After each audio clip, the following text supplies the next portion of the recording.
Long before roads, cities, or modern kingdoms, there was a civilization carved out of stone itself, a people whose homes were mountains, whose architecture defied imagination, and whose pride rivaled the sky. They were called the Thamud. The Thamud were not ordinary people. They were engineers, artisans, and visionaries, shaping the desert landscape into cities that seemed almost impossible. Entire homes, streets, and temples were hewn directly from the mountains.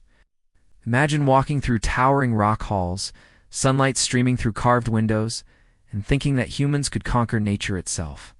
That was Thamud. They were masters of creation and masters of arrogance. Into this world came a prophet named Salih, a man chosen to guide them. He didn't arrive with armies or weapons. He arrived with words of truth, wisdom, and warnings. He called the Thamud to faith, to justice, and to humility. He spoke of obedience, of respecting God's signs, and of treating the weak and vulnerable with care. Salih's voice echoed through the stone corridors of their homes, trying to reach hearts blinded by pride.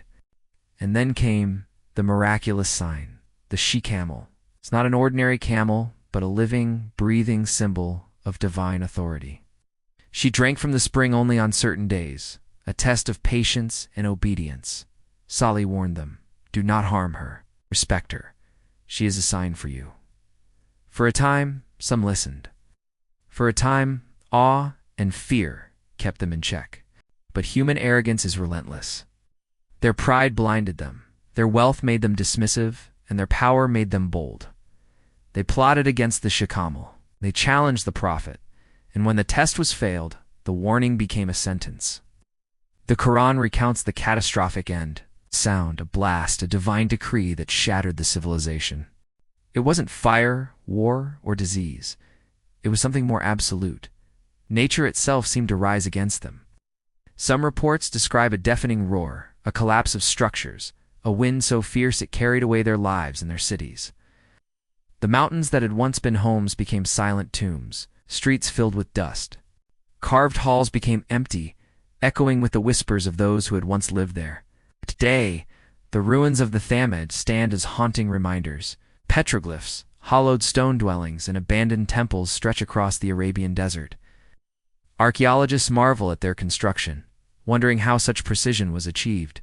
Yet the story is preserved in Scripture, because it is not just about architecture. It is about human pride, divine justice, and the fragility of civilization when morality is ignored. But there's more. Scholars speculate about their daily lives, families laughing in stone corridors, merchants trading exotic goods, children playing in the carved streets, all oblivious that their pride would bring ruin. You could almost feel their disbelief when the first signs of punishment appeared. The ground shook. The wind howled. Their homes, once monuments to ingenuity, crumbled. The people of Thamud vanished, leaving behind lessons rather than survivors. The Qur'an preserves their story for us today, centuries later, as both a warning and a reflection. Even the strongest civilizations, the most brilliant cities, can be erased in a moment if they stray from justice and humility. The Thamud show us that technological skill or power without moral guidance is meaningless. They reached for greatness, but ignored the signs, and in an instant they were gone. The Thamud carved mountains, yet could not carve their own destiny. Their homes empty, their streets silent, their story etched forever in Scripture. A civilization of pride, warning for every generation, and a mystery that still haunts the desert winds. Some civilizations rise to greatness, and then vanish without a trace. Subscribe to uncover more lost worlds, hidden secrets, and forgotten lessons from the Qur'an and history. Stories most people will never hear,